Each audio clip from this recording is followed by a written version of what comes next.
Greetings, traveler. Welcome back to my workshop.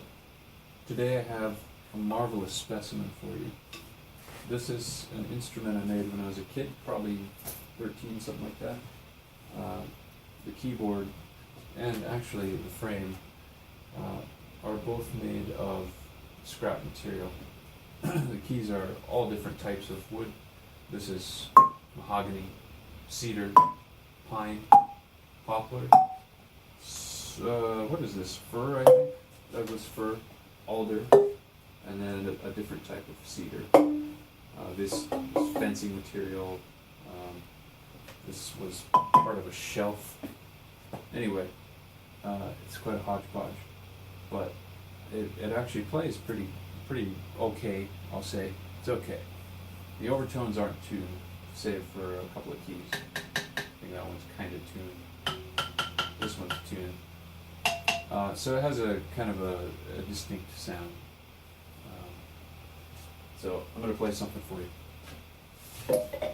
For those of you who are curious about how to do this multi-track video audio combination, I am recording with one phone up here and then taking an audio recording with another phone in my pocket using some headphones.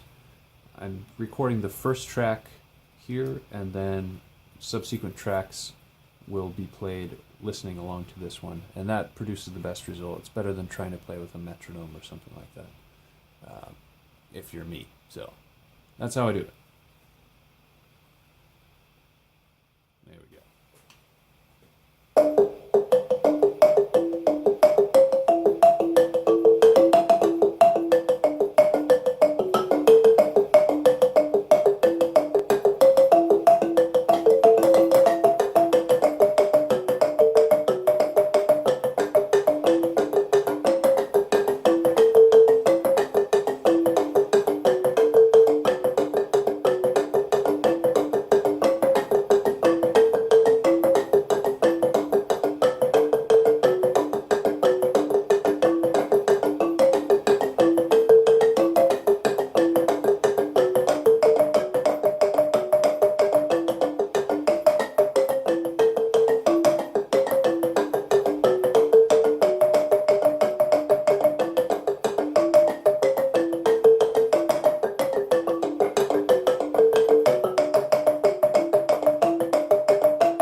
Pacify!